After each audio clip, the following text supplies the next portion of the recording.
따라서 얘기해 볼까요? 가슴에 손 얹고 하나님과 함께하면 모든 것이 합력하여 선이 됩니다.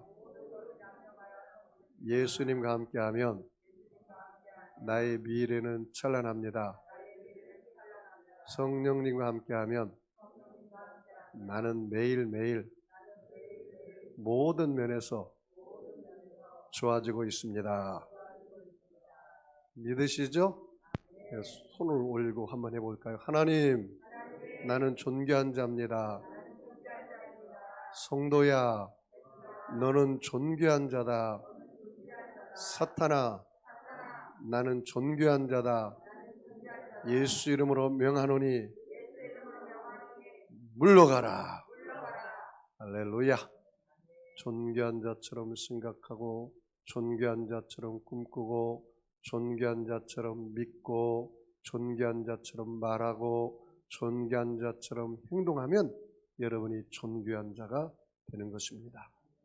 저는 오늘 여러분과 함께 블레싱 시리즈 12번째 시간으로 어떻게 하면 형통한 삶을 살 수 있을까요? 라는 제목으로 함께 은혜를 나누겠습니다. 여러분, 어떻게 하면 형통한 삶을 살 수 있을까요? 오늘 본문에 보니까 하나님이 함께하면 형통한 삶을 살 수 있다, 그렇게 말씀했습니다. 여러분, 요셉은 하나님이 함께함으로 그 요셉의 일생이 형통한 삶을 살았어요. 그런데 여러분, 요셉은 아시다시피 야곱의 12아들 중에 11번째 아들입니다. 그러니까 여러분, 그 이스라엘 나라는 장유유서 문화예요. 우리나라 좀 비슷합니다. 그래서 장자에게 큰 특권이 주어지고 재산도 거의 장자에게 많이 상속이 됩니다. 그러니 11번째 아들이니까 세상 말로 말하면 별 볼 일 없는 아들이에요.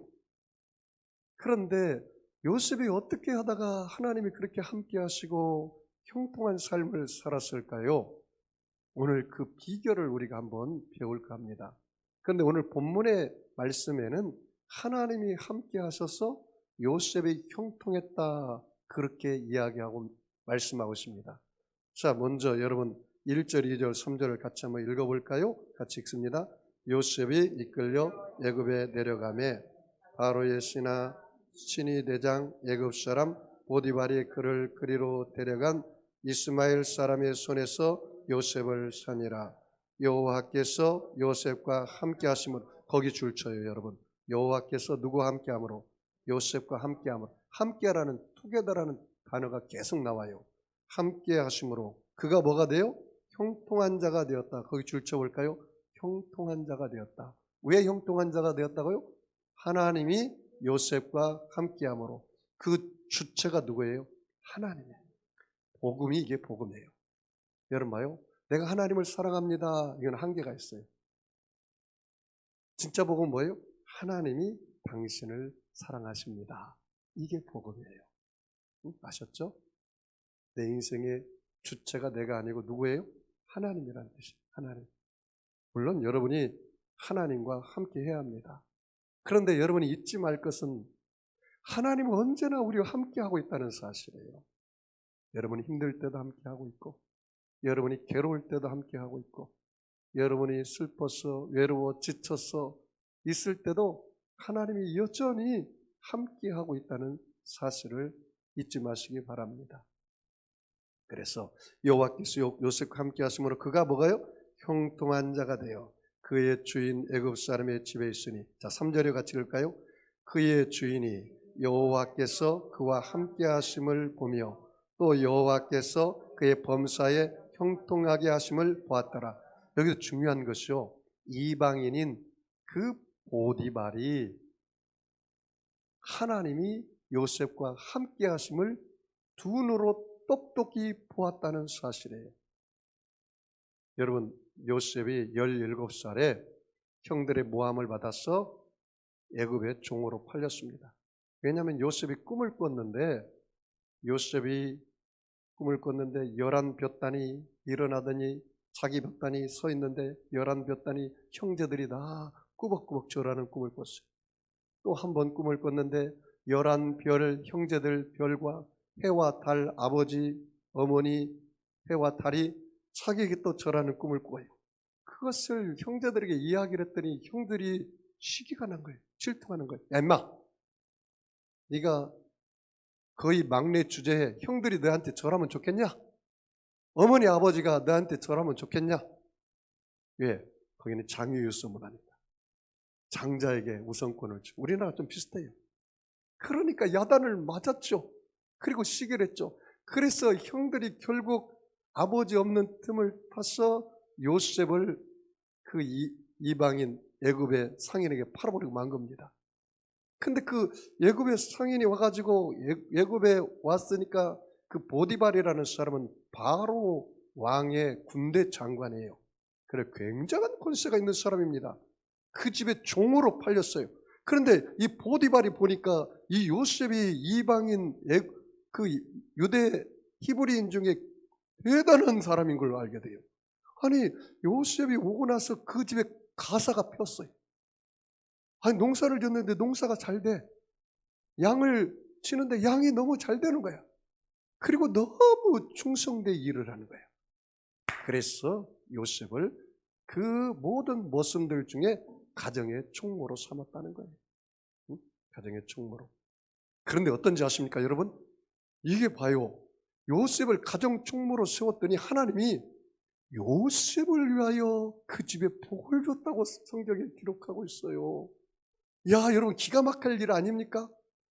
아니 머슴 하나가 잘 들어오니까 그 집 가산이 펴버려요. 가산이. 그 다음 구절 한번 볼까요? 정말 그런지 안 그런지. 자 4절 말씀 볼까요? 같이 읽습니다. 시작. 요셉이 그의 주인에게 은혜를 입어 섬김에 그가 요셉을 가정 총무로 삼고 자기의 소유를 다 그의 손에 위탁하니 그가 요셉에게 자기 집과 그의 모든 소유를 주관하게 한 때부터 여호와께서 요셉을 위하여 거기 줄 쳐볼까요? 모든 소유물을 주관하게 한 때부터 누가? 여호와께 누구를 위하여? 여호와께서 요셉을 위하여 그 다음 읽어볼까요? 그 애굽 사람의 집에 뭘 줘요? 복을 내리심으로 여호와의 복이 어떻게 해요? 그의 집과 밭에 있는 모든 소유에 미쳤다. 그렇게 이야기합니다. 자 6절 마저 읽겠습니다. 주인이 그의 소유를 다 요셉의 손에 위탁하고 자기가 먹는 음식 외에는 간섭하지 아니하였더라. 요셉은 용모가 뛰어나고 아름다웠더라. 자 여기 보십시오 여러분. 그러면 하나님이 왜 요셉과 함께 하셨고 요셉이 함께 함으로 말미암아 그 모든 재반 사물을 요셉에게 맡길 때부터 하나님은 요셉을 위하여 그 보디발의 집에 복을 주었을까? 여러분 의문이 생기지 않습니까? 여러분 오늘 목사님 내가 어떻게 하면 형통한 삶을 살 수 있을까요? 제가 어떻게 대답을 할 것 같아요? 하나님이 함께 하시면 여러분 형통한 삶을 살 수가 있습니다. 아니, 그럼 목사님 어떻게 해야 하나님이 나와 함께 하십니까? 키워드 요셉의 삶을 통해서 6가지 키워드를 배울까 합니다. 단어를 이야기하면 꿈, 충성, 거룩함, 성령 충만, 용서, 긍정 이 6가지가 요셉의 삶에 고스란히 드러나 있어요. 오늘 그것을 우리가 잠깐 살펴보겠습니다. 첫 번째로 요셉은 꿈의 사람이었습니다. 하나님은 꿈이 있는 사람과 함께 하시며 형통한 삶을 살게 하십니다. 제가 서론 부분에 잠깐 이야기했습니다. 여러분 이 꿈도 내가 그냥 꾸는 욕심으로 꾸는 개꿈이 있고 성령께서 내게 주시는 신령한 꿈이 있어요. 요엘서 2장 28절에 뭐라 했냐면 하나님의 성령이 너에게 임하면 자녀들이 예언할 것이고 젊은이가 환상을 보고 늙은이가 꿈을 꾸리라. 뭐가 오면 꿈이 와요? 성령께서 내게 임하면 꿈이 꿔요. 그러니까 요셉은 형들이 자기에게 절하는 꿈, 어머니 아버지가 절하는 꿈을 꿨어요. 영롱한 꿈을 꿨어요. 그런데 여러분이 아셔야 할 게 꿈이 그냥 곧장 이루어지면 얼마나 좋겠어요. 17살에. 그런데 꿈은 고난의 수레를 타고 내게 도달한다는 사실을 알아야 돼요. 고난의 수레를 타고 내게 온다. 여러분, 요셉의 꿈이 이루어지는데 몇 년 걸렸습니까? 13년의 세월이 걸렸어요. 종으로 팔려서 그가 종살이 했고, 그 다음에 거기서 모함을 받아서 감옥에 가서 또 감옥 생활을 했고, 그리고 나중에 바로 왕의 꿈을 해석함으로 국무총리가 되는데 13년의 세월이 걸렸어요. 여러분, 저와 여러분에게도 꿈이 있습니까? 그렇다면 그 꿈이 곧장 이루어지면 좋겠지만 꿈은 한번 깨어져야 돼. 요셉은 결국 한 3번 이상 깨어진 거예요. 감옥에 가서 종살이하면서 깨어졌죠. 감옥에 가서 깨어졌죠. 형들에게 팔림으로 깨어졌죠. 그리고 나서 그 꿈이 이루어진 겁니다. 그러므로 저와 여러분도 하나님 앞에 나와서 꿈을 꾸십시오. 여러분, 꿈꾸는데 돈 들어요, 안 들어요? 안 들죠. 꿈꾸는데 돈이 안 들어요, 여러분. 그러니까 여러분이 꿈을 꿔야 꿈 같은 일이 벌어져요. 잠언서 29장 18절에 뭐라 했냐면, 묵시가 없으면 백성이 방자행한다. Where there is no vision in perish. 꿈이 없으면 국가나 민족이나 개인이나 방자행하는 거예요. 꿈이 있으면 꿈으로 내가 아침에 나를 깨워요. 게으름에서 나를 떨쳐나게 하는 거예요. 내가 잠들 때도 꿈을 꾸면서 잠들어요. 그러면 아침을 기대하게 되는 거예요. 여러분이 그러므로 영롱한 꿈을 꾸십시오. 성령님이 주시는 강하고 담대한 꿈을 꾸십시오. 내 입을 넓게 열라 내가 채우리라 말씀하셨습니다. 하나님은 꿈이 있는 백성과 함께 하시고 그 삶을 형통하게 해 주시는 것입니다.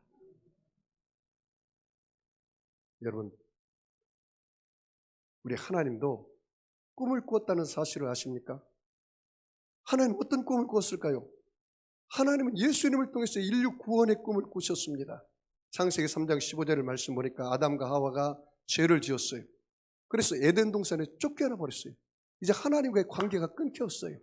이제 영원히 살아야 할 아담과 하와가 죄의 결과로 말미암아 육체의 질병이 걸리고, 그 다음에 삶의 엉겅퀴와 가시가 일어나서 저주가 다가오고, 그리고 결국 병들어서 죽게 되는 그것이 되고 만 겁니다. 그런데 하나님은 온 인류를 구원하기 위한 꿈을 예수님을 통해서 꾸었습니다. 창세기 3장 15절에 그랬잖아요. 여자의 후손인 예수는 뱀의 머리를 깨트려 버릴 것이고, 그리고 뱀은 여자의 후손의 발꿈치를 상하게 하리라. 그 십자가의 죽으심을 말합니다. 여러분, 저와 여러분 남자의 후손이 여자의 후손이에요? 여러분은 다 남자의 후손이죠. 아버지 없이 태어났어요, 여러분? 아버지 없이 태어났죠? 근데 예수님은 아버지 없이 태어났어요. 마리아가 하나님의 성령의 은혜로 잉태해서 태어났기 때문에 여자의 후손이라고 해요. 저와 여러분 남자의 후손이고 다 아버지 없이 태어났으니까. 목사님, 난 아버지가 누군지도 몰라요. 그러면 내가 곤란합니다. 다 아버지 없이 태어났어요. 그런데 예수님만은 아버지 없이 성령으로 잉태돼서 태어났기 때문에 여자의 후손입니다. 그래서 여러분, 하나님도 예수님을 통해서 인류 구원의 꿈을 꾸신 것입니다. 하나님은 예수님을 통해서 우리의 죄 허물이 떠나가고 믿음으로 용서받은 의인이 되는 꿈을 꾸신 겁니다. 그러므로 여러분이 신앙생활할 때 꼭 기억해야 할 것은 하나님의 말씀, 하나님의 뜻을 여러분이 받아들이는 믿음을 꼭 소유하시기 바랍니다. 하나님은 예수님을 통해서 우리의 모든 세속과 더러움을 다 청산하고 우리에게 거룩함과 성결과 성령의 은혜를 부어줬다는 그 꿈을 여러분도 꾸시기 바랍니다. 여러분, 하나님은 예수님을 통해서 우리 연약과 질병을 다 청산하고 우리에게 건강과 치료의 기쁨을 주셨다는 그 꿈을 여러분도 소유하시기 바랍니다. 저와 여러분이 저주와 가난과 문제와 실패와 절망과 낙심과 사망에 눌려 있습니까? 그렇다면 예수 이름을 통해서 영롱한 꿈을 꾸시고 하나님이 그 꿈을 여러분도 받아들이시기 바랍니다. 나의 문제는 해결되고 나의 절망은 소망이 되고 나의 모든 실패는 성공이 되고 나의 사망은 영생 천국을 얻었다는 꿈을 여러분도 꿈을 꾸시기를 바랍니다. 그래서 하나님이 주신 꿈을 강하고 담대하게 꿈으로 나가기를 주의 이름으로 축복합니다. 두 번째는요, 요셉은 어떤 사람이냐면 충성된 사람이었습니다. 여러분, 보디발의 집에 들어가 가지고 얼마나 충성되게 일을 했으면 그 보디발의 눈에 들어가겠습니까? 오늘 본문 말씀 한 번 더 볼까요? 창세기 39장 4절을 다 같이 읽겠습니다. 창세기 39장 4절이요. 같이 읽습니다. 요셉이 그 주인에게 은혜를 입어 섬김에 그가 요셉을 가정총무로 삼고 자기 소유를 다 그의 손에 위탁하니 뭐라고 나왔습니까? 가정총무로 삼았다. 아무나 여러분 그 가정총무로 삼겠습니까? 이방인인 그 요셉을. 그러니까 요셉이 하는 일에 그 보디발의 눈에 들어왔다는 거예요. 그러니까 가정총무로 세웠죠. 사람이요, 저 사람이 충성스러운 사람인지 아닌지는 사람이 없을 때 봐야 돼요. 사람에게 충성하는 사람과 하나님께 충성하는 사람도 다릅니다. 주인의식을 갖고 하나님께 충성하는 사람이 되어야 돼요. 하나님은 작은 것에 충성한 사람에게 큰 것을 맡긴다고 했습니다. 작은 것에 충성하는 사람 보면은 큰 것에도 저 사람이 일할 수 있다는 것을 알 수가 있습니다. 저는 목회를 거의 한 28년 이상 했는데요. 제가 요셉의 설교를 수십 번 했습니다. 제가 전에 했던 설교 원고를 가지고 그냥 와서 설교할 수도 있습니다. 그런데 저는 그렇게 하지 않습니다. 새로 새 술은 새 부대에 담아야 되고 밥도 바로 지은 밥이 맛있지 전에 해놓은 밥을 먹으면 구릉내 나서 맛이 없습니다. 갓 지은 밥이 맛있는 거예요. 대신에 숙성을 많이 시켜야 돼요. 기도하고 묵상하고 열심히 설교를 준비해야 돼요. 저는 그래서 언제나 성도들과 하나님 앞에 부끄럽지 않는 모습으로 강대상에 서기 위해서 정말 열심히 기도하고 설교 원고를 준비합니다. 그건 하나님과 나와의 관계 속에서 내가 충성된 종이 되기 위해서 그렇게 하는 것입니다. 나는 나의 삶에 있어서 하나님 앞에 한 점 부끄럼 없이 살려고 노력하는 사람입니다. 여러분도 마찬가지입니다. 여러분도 하나님 앞에 충성되어야 하는 것입니다. 분초를 아껴서 공부하는 사람은 공부를 해야 되고 분초를 아껴서 사업하는 사람은 사업을 해야 되고 여러분이 다른 것에 대해서 헛눈질 하면 안 되는 것입니다. 내가 여호와 신을 섬길 것인지 돈신을 섬길 것인지 선택해야 하는 것입니다. 내가 여호와의 신을 섬길 것인지 쾌락의 신을 섬길 것인지 선택해야 하는 것입니다. 내가 여호와의 신을 섬길 것인지 지식의 신을 섬길 것인지 선택해야 하는 것입니다. 여러분이 정말로 충성되이 하나님을 섬겨야 하는 것입니다. 누가복음 16장 10절에 지극히 작은 것에 충성된 자는 큰 것에도 충성되고 지극히 작은 것에 불의한 자는 큰 것에도 불의하니라 그렇게 말씀했습니다. 여러분 세 번째 요셉의 키워드가 뭔지 아세요? 거룩함이에요. 네? 거룩함. 오늘 성경에 보니까 그 보디발의 아내가 보통 여자가 아니더라고. 굉장히 정욕이 센 여자예요. 그래가지고 요셉이 보니까 외모가 충출하다고 나왔죠 오늘. 그리고 남자가 아름답대. 그러니 얼마나 잘생겼을까요? 저보다 조금 잘생긴 것 같습니다.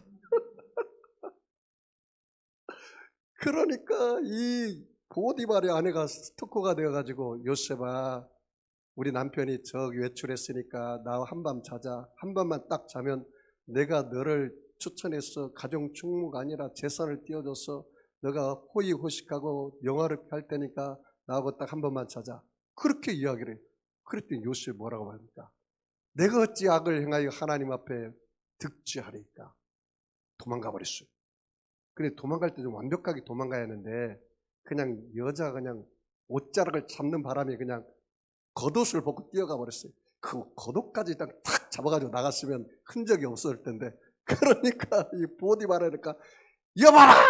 걔 아무도 없느냐? 이 요셉이라는 놈이 나를 겁탈하려다가 이 겉옷을 버리고 도망갔다. 얘들아 빨리 가서 잡아와라. 요셉을 잡아왔어요. 그리고 자기 남편 보디발에게 이차저차 했어요. 이 요셉이라는 놈이 나를 겁탈하려고 했으니 당신 이 자를 당장 감옥에 쳐넣으세요. 그러니까 보디발이 아내의 말을 듣고 그 요셉을 감옥에 넣고 말았어요. 그런데 여러분, 내가 정직하게 살려고 노력하고 거룩하게 살려고 노력하여서 감옥에 들어가는 것은 축복일까요? 저주일까요? 축복이라는 사실을 알아야 돼요. 네? 그 순간에 저주 같지만 그렇잖아요. 하나님이 불꽃 같은 눈으로 보고 있어요. 하나님 여러분 우습게 하면 안 됩니다. 응? 하나님이 여러분 시퍼렇게 살아계시는데 내가 목사님 나는 거룩하게 살다가 정직하게 사업하다가 망했습니다. 잘 됐어. 망한 게 잘 된 거야. 그 망한 것보다 훨씬 더 큰 은혜와 복을 주실 거야. 걱정하지 마. 목사님 나는 정직하게 살다가 거룩하게 살다가 내가 사람들한테 다 버림받았습니다. 걱정하지 마. 당신 그걸 통해서 하나님이 높여주실 거야. 지금은 힘들고 어렵지만 잘 참고 끝까지 인내해봐. 요셉이 정말 거룩하게 살다가 감옥에 들어가니까 감옥에서 바로 왕의 신하들을 만났어요. 거기서 떡장관, 술장관 꿈을 꿨는데 그 꿈을 다 해석해요. 그리고 나중에 술장관이 복직이 되었어요. 그리고 바로 왕이 꿈을 꿨는데 그 꿈을 해석할 자가 없어. 왕이시여, 내가 감옥에 있을 때 내 꿈을 아주 영특하게 해석한 그 히브리 청년이 있습니다. 그 자를 한번 불러보시죠. 이야, 감옥에 안 들어갔으면 그 술장관을 만났겠어요? 못 만났죠. 못 만났으면 그가 바로 왕의 꿈을 해석했을까요? 해석도 못하고 애굽의 국무총리도 못했죠. 여러분 보십시오. 내가 거룩하게 살다가 내가 고난당하거들랑 기뻐하시기 바랍니다. 감사하시기 바랍니다. 목사님 왜 요새날 크리스천들이 힘이 없을까요? 거룩이 없어서 그렇다. 왜? 하나님은 거룩한 하나님인데 하나님이 더러운 사람과 어떻게 함께 하겠느냐? 거룩과 더러움이 함께 할 수 없지 않냐? 그러니까 하나님이 함께 할 수 없으니까 하나님이 함께 하지 못하니까 형통하지 않지. 그 레위기에 그렇게 말하지 않았어요? 내가 거룩하니 너희도 거룩하라. 그래야 하나님이 함께 할 거 아니요. 여러분 거룩한 사람이 거룩한 하나님이 함께해야 투게더해야 하나님의 능력이 그 사람에게 임할 거 아닙니까? 권세가 그 사람에게 임할 거 아닙니까? 여러분 착각하지 마십시오. 저와 여러분이 잘나서 여러분이 잘됐다고 착각하면 안 됩니다. 하나님이 나와 함께 했기 때문에 하나님의 은혜로 내가 여기까지 왔습니다. 이런 믿음의 고백을 했으면 좋겠어요. 그 사람이 하나님이 주권이 세운 사람입니다. 내가 잘되고 내가 형통하고 내가 건강하게 내가 잘나서 그러지 않았다는 것을 여러분이 고백했으면 좋겠어요. 여러분 다윗도 이렇게 고백합니다. 역대상 29장 12절 말씀에 부와 귀가 주께로 말미암고 주는 만물의 주제가 되사 손에 권세와 능력이 있사오니 모든 사람을 크게 하심과 강하게 하심이 주의 손에 있나이다. 여러분의 일생이 다 주님께 있다는 거예요. 거룩하게 살면서 고난당한 것들랑 기뻐하십시오. 그것이 여러분의 복입니다. 레위기서 11장 44절 이하의 말씀에 나는 여호와 너희 하나님이라 내가 거룩하니 너희도 몸을 구별하여 거룩하게 하고 내가 거룩하니 너희도 거룩할지어다. 여러분 이 디모데후서에 놀라운 말을 했는데요. 디모데후서 2장 20절에 큰 집에는 금과 은그릇이 있을 뿐 아니요 나무와 질그릇도 있어 귀 쓰는 것도 있고 천이 쓰는 것도 있나니 그러므로 누구든지 이런 것에서 자기를 깨끗하게 하면 귀 쓰는 그릇이 되어. 자 보십시오. 내가 목사님 나는 그릇이 작은 것 같아요. 목사님 난 내가 볼 때 키도 별로 크지도 않고 잘생기지도 않고 배운 것도 별로 없고 건강도 별로 좋지 않고 다른 사람에 비해서 나는 굉장히 작은 그릇인 것 같아요. 그런데 그릇이 큰 그릇 작은 그릇이 중요한 게 아니라 깨끗한 게 중요하다. 그 그릇이 깨끗하면 금이 담기면 금그릇이야. 그런데 아무리 큰 항아리 같은 그릇이라 할지라도 깨끗하지 않고 흙이 담기면 흙그릇이야. 자기를 깨끗하게 하면 귀 쓰는 그릇이 된다라는 사실이에요. 자, 네 번째, 요셉이 하나님과 함께 형통한 자가 된 키워드. 네 번째는 여러분 네 번째는 뭡니까? 성령 충만입니다. 성령 충만. 성령 충만. 우리 창세기 41장 38절 이하의 말씀 보니까 그렇게 나왔어요. 바로가 그의 신하들에게 이르되 이와 같이 하나님의 영에 감동된 사람을 우리가 어찌 찾을 수 있으려 하고 요셉에게 이르되 하나님이 이 모든 것을 내게 보이셨으니 너와 같이 명철하고 지혜 있는 자가 없도다. 너는 내 집을 다스리라. 내 백성이 다 내 명령에 복종하리니 내가 너보다 높은 것은 내 왕자뿐이니라. 바로가 또 요셉에게 이르되 내가 너를 애굽 온 땅의 총리가 되게 하노라. 여기 보십시오. 요셉이 감옥에서 나왔어요. 감옥에서 나와가지고 바로 왕의 꿈을 아무도 해석을 못해. 그런데 누가 해석했어요? 요셉이 해석하니까 이 바로가 그렇게 말해요. 요셉아, 내가 너를 보니 너는 하나님의 영에 감동된 사람이다. 하나님의 영, 성령이 충만한 사람이다. 그러니 나는 이 왕자뿐이다. 나의 모든 권한을 너에게 넘겨주니까 네가 애굽의 총리가 되어서 이 땅을 다스리라. 그렇게 말한 것입니다. 성령 충만이야 하나님이 함께 하시고 하나님이 형통케 하십니다. 여러분, 예수 믿는 사람들이 반드시 여러분이 있어야 할 것이 있는데 그것이 성령 충만입니다. 바울 사도가 에베소서 5장 18절에 그렇습니다. 술 취하지 말라. 이는 방탕한 것이니 오직 성령의 충만을 받으라. 시와 찬미와 신령한 것으로 화답하고 하나님께 감사하라. 그렇게 말했습니다. 여러분, 술 먹는 것은 죄는 아닙니다. 담배를 피는 것도 죄는 아닙니다. 그러나 술과 담배는 열의 몸에 안 좋아요.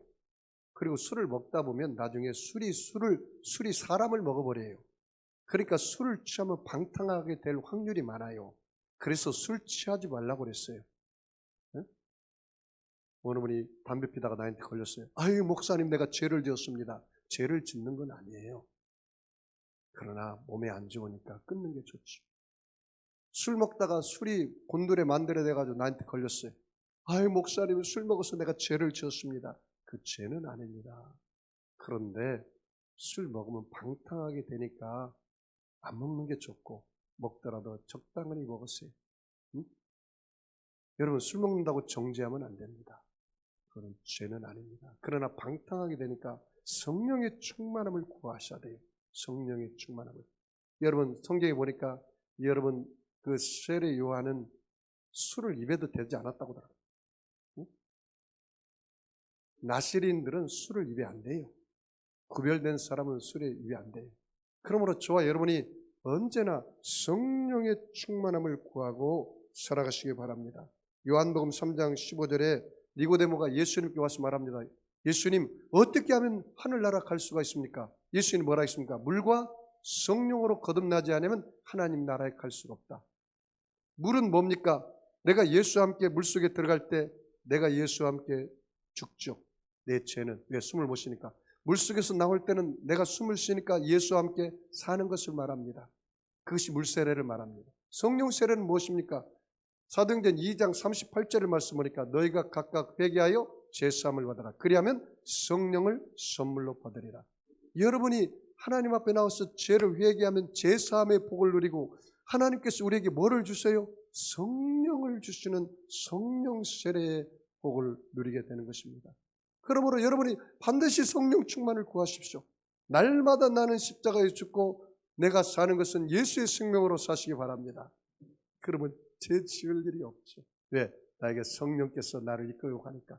성령이 세상을 이기게 하시고 성령이 나를 다스리시고 성령이 나와 동행하심으로 나 자신을 이기고 세상을 이기고 마귀를 이길 수 있는 힘이 성령으로부터 오는 거예요. 힘으로 되지 않냐고 능으로 되지 않냐고 오직 야훼의 신으로 되느니라. 할렐루야. 그러므로 여러분 성령 충만을 날마다 구하시기 바랍니다. 그 다음에 여러분 다섯 번째가 요셉의 키워드 용서입니다. 용서. 자, 보십시오. 이제 요셉이 국무총리가 됐어요. 그리고 7년 흉년이 됐다고 그랬잖아요. 7년 흉년이 들었어요. 흉년이 들고 흉년이 들으니까 가나안 땅에도 흉년이 다가와서 먹을 것이 없어. 그러니까 야곱이 형들 이 자식들에게 말합니다. 야, 애굽에 양식이 많다고 하는데 가서 좀 구워와라. 내가 금은보화를 줄 테니까. 그래가지고 애굽에 내려갔더니 요셉을 만나게 된 거예요. 그러니까 그 동생이 국무총리가 될 줄 꿈엔 들 생각했겠어요? 얼굴도 못 들죠. 감히 총리 앞에서 어떻게 얼굴을 들어서 쳐다봅니까? 그런데 나중에 요셉이 자기 신분을 밝혀요. 형님들, 내가 당신이 나를 판 그 동생 요셉입니다. 활짝 놀라가지고 벌벌 떨면서 큰일 났다. 요셉이 저렇게 살아서 새파랗게 살아서 국무총리가 됐으니 우리의 목숨은 이제 요셉의 손에 달렸구나. 한탄하고 절망하고 벌벌 떨고 있는데 그 요셉이 뭐라고 말합니까? 형님들이 나를 이곳에 팔았다고 너무 한탄하지 말고 걱정하지 마십시오. 하나님이 생명을 구원하기 위해서 나를 먼저 애굽에 보냈습니다 하고 형들을 다 품에 안고 얼싸안고 엉엉 울고 베냐민 동생을 안고 울고 그들을 용서하고 회오한 것을 성경에 기록하고 있습니다. 창세기 45장 5절에 당신들이 나를 이곳에 팔았으므로 근심하지 마소서, 한탄하지 마소서, 하나님이 생명을 구원하시려고 나를 당신들 앞서 보내셨나이다. 그렇게 말했습니다. 여러분, 우리 예수님께서 뭐라고 말씀하신지 아세요? 너가 하나님 앞에 제사 드리기 전에, 예배 드리기 전에 원수와 싸워서 원한이 있으면 그 풀고 와서 예배를 드려라. 그 풀지 않고 와서 예배 드리면 내가 그 예배를 받아주지 않겠다. 그렇게 말해요. 잘 들어보세요. 마태복음 5장 23절 이하의 말씀에 예물을 제단에 드리다가 거기서 내 형제에게 원망 들을 만한 일이 있는 줄 생각나거든. 예물을 제단 앞에 두고 먼저 가서 형제와 화목하고 그 후에 와서 예물을 드리라. 그렇게 말했어요. 마태복음 6장 14절에 너희가 사람의 과실을 용서하면 너희 천부께서도 너희 과실을 용서하시려니와 너희가 사람의 과실을 용서하지 아니하면 너희 아버지께서도 너희 과실을 용서하지 아니하시리라. 요셉은 자기를 팔았던 형들이 마음에 깡하고 안갚음을 갖고 상처를 갖고 여기에 분과 화가 쓴뿌리가 있었으면 잘됐다. 이번에 형들 한번 내가 혼쭐 한번 내야겠다 하고 여봐라. 저놈들을 잡아서 당장 감옥에 가두고 호되게 내로쳐라. 그러면서 내 화가 다 풀어졌다. 그게 아니에요. 용서했잖아요. 목사님, 나는 기도를 하는데도 이게 밥 먹은 것이 체한 것처럼 이 응어리가 내려가지 않아요. 왜 그럴까요? 목사님, 나는 기도를 하는데도 이렇게 기도가 응답이 안 되고 내 마음이 아프고 계속 몸이 처져요. 왜 그럴까요? 가만히 생각해 보시죠. 혹시 용서 못한 사람이 있나요? 내가 우리 시어머니를 용서 못해요. 얼마나 우리 시어머니가 나를 못 살게 굴었는지, 내가 우리 시어머니만 보면 밥맛이 떨어지고 소화가 안 되고 잠이 잘 안 오고 내가 그냥 막 사지가 떨립니다. 그래도 용서하셔야 합니다. 그 시어머니를 위해서 용서하는 게 아니라 당신 자신을 위해서 용서하세요. 당신이 먼저 살아야지 않겠습니까? 다른 사람을 미워하기 전에 내가 먼저 내 몸을 뼈를 바르게 합니다. 내가 근심하고 미워하면. 여러분, 용서해야 돼요. 그다음 마지막 키워드, 이 요셉은 긍정의 사람이었다는 사실을 기억하십시오. 여러분, 창세기는 50장까지 있는데요, 창세기 50장의 휘날레가 뭔지 아세요? 요셉의 고백이에요. 나는 이 요셉의 고백을 보자마자 막 온몸이 떨리고, 그래, 요셉이 그래서 정말 형통한 사람이 되었구나. 요셉은 결론이 그거예요. 형들은 나를 헤아려 했으나 하나님은 그 헤아려 한 것을 선으로 바꾸사 만민의 생명을 구원하게 하려 하십니다. 내가 당신들의 자녀를 돌봐줄 것이고 내가 당신들을 돌봐줄 겁니다. 왜 이 말을 한지 아세요? 이제 아버지가 죽었어요. 아버지가 죽으니까 형들이 막 덜덜 떠는 거야. 아버지가 살았을 때는 요셉이 우리에게 안갚음을 안 했지만 이제는 아버지가 죽었으니까 반드시 안갚음을 할 것이다. 그러면서 막 벌벌벌 떠는 거예요. 우리 자식들도 요셉이 아마 죽일 거야. 우리도 죽일 거야. 그렇게 벌벌벌 떨 때 요셉이 그렇게 고백한 거예요. 잘 들어보세요. 창세기 50장 20절 이하의 말씀에 당신들은 나를 헤아려 했으나 하나님은 그것을 선으로 바꾸사 오늘과 같이 만민의 생명을 구원하게 하시려 하셨나니 당신들은 두려워 마소서. 내가 당신들과 당신들의 자녀들을 기르리다 하고 그들을 간곡한 말로 위로하였더라. 이게 휘날레예요. 사랑하는 성도 여러분, 여러분들이 붙들어야 할 말씀이 하나 있습니다. 로마서 8장 28절입니다. 내가 가장 좋아하는 말씀 중에 하나입니다. 하나님을 사랑하는 자, 곧 그 뜻대로 부르심을 입은 자에게 모든 것이 합력하여 뭐가 돼요? 선이 돼요. 여러분 믿으십니까? 응? 모든 것이 합력하여 선이 된다. 그렇게 말했습니다. 여러분, 나는 로마서 8장 32절을 읽을 때마다 그래, 하나님 정말 넉넉한 하나님이시다. 하나님은 그 사랑이 끝이 없구나. 나도 이 사랑을 배웠어. 우리 자녀들을 사랑하고 우리 성도들을 사랑해야 할 텐데 하나님 뭐라고 앉았습니까?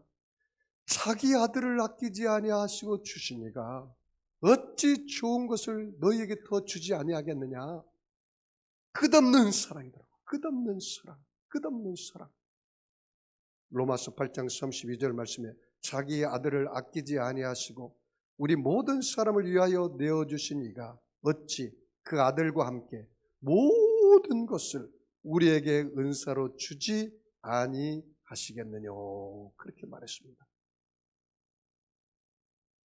목사님, 나는 물질 때문에 내 굉장히 고통당합니다. 이 물질의 문제가 해결되기를 원합니다. 그렇다면 여러분, 빌립보서 4장 19절 말씀을 하나님이 주신 말씀으로 받아들이면 어떨까요? 나의 하나님이 그리스도 예수 안에서 영광 가운데 그 풍성한 대로 너희 모든 쓸 것을 채워주시리라. 저는 이 한자 이 성어 이에 대한 유래에 대한 이야기를 하고 오늘 설교를 마칠까 합니다. 여러분도 잘 아실 겁니다. 세옹지마라는 한자 성어입니다. 이 세옹지마라는 한자를 풀이하면 변방에 사는 늙은이의 말이라는 뜻입니다.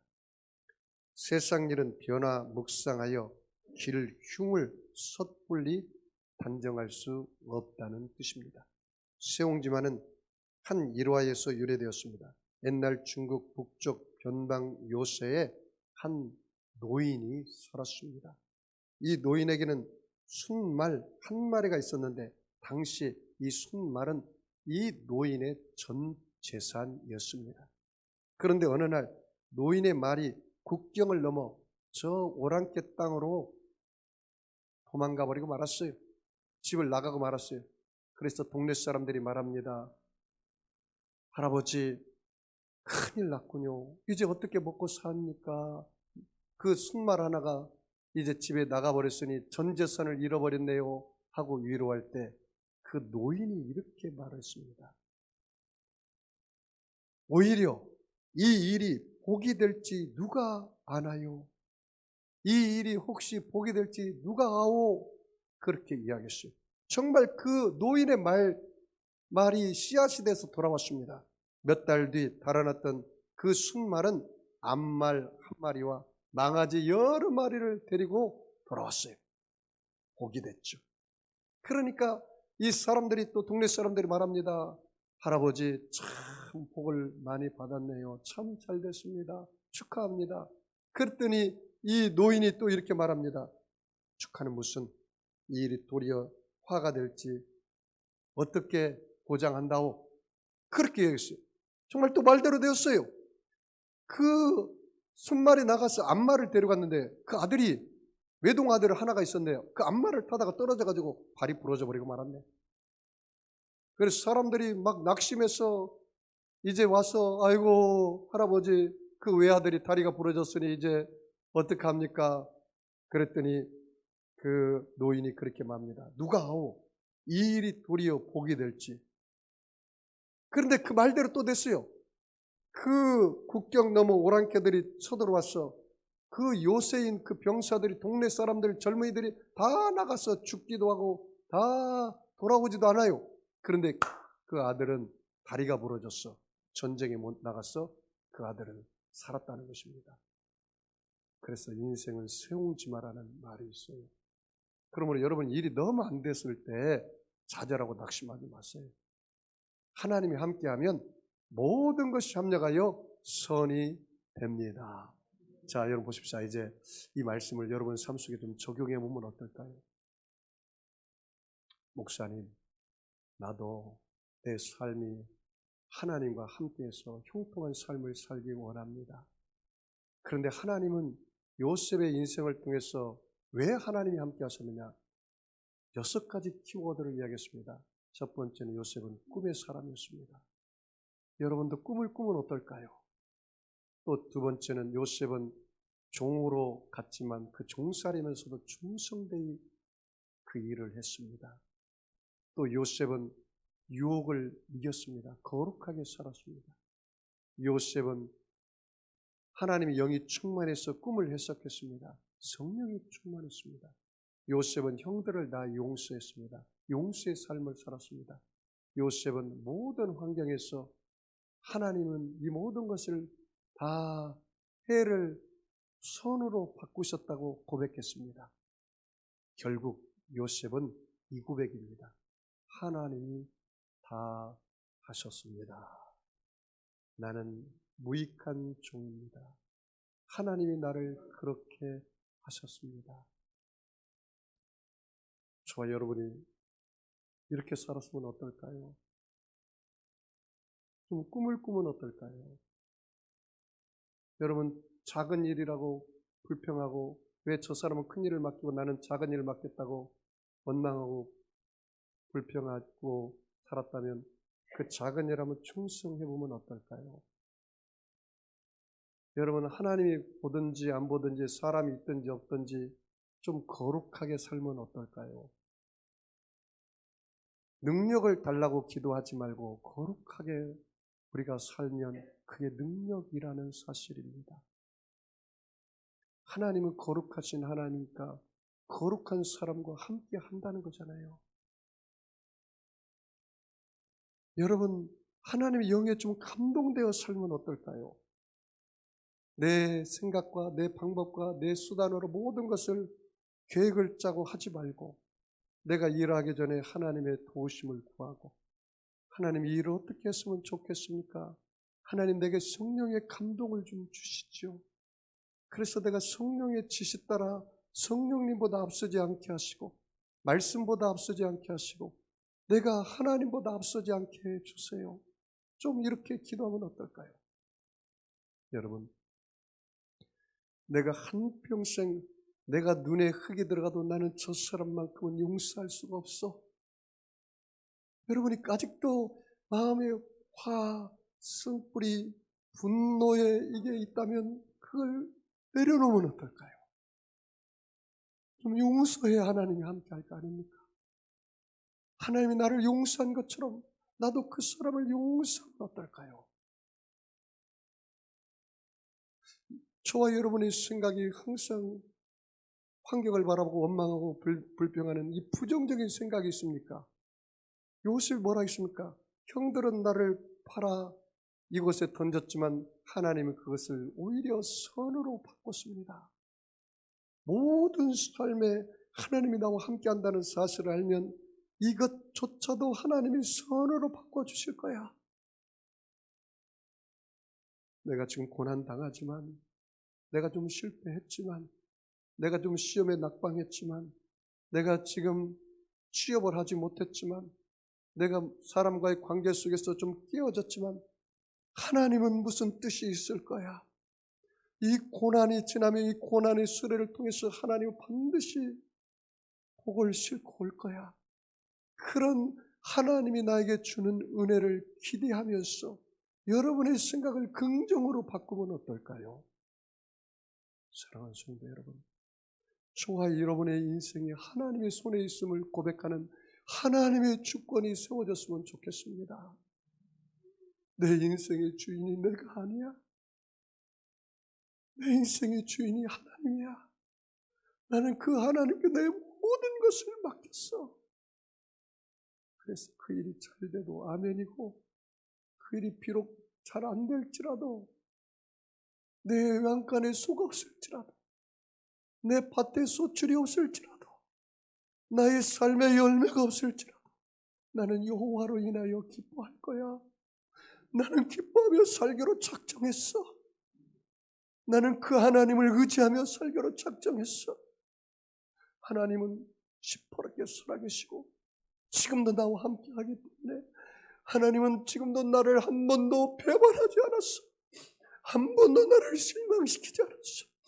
나는 그 하나님을 믿고 살 거야. 사랑하는 성도 여러분, 예배는 의식이 아닙니다. 예배는 살아계신 하나님을 만나러 오는 것입니다. 그 하나님을 만나서 그 하나님과 동행해서 형통한 삶을 누리기를 주의 이름으로 축원합니다. 기도하겠습니다.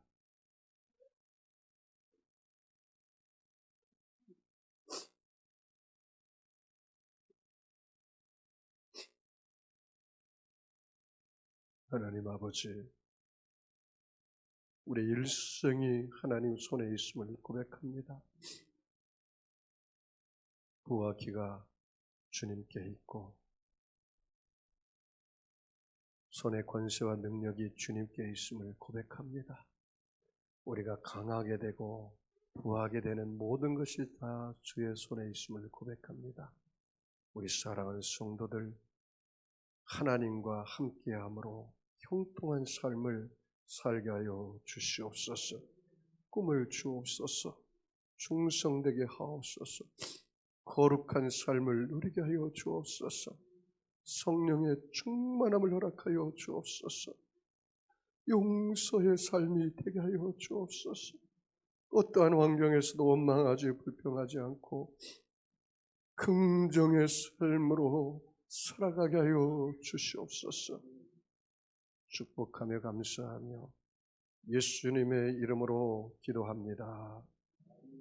여러분 말씀을 생각하면서 우리 주님 한 번으로 통성으로 기도합니다. 주여, 주여, 주여.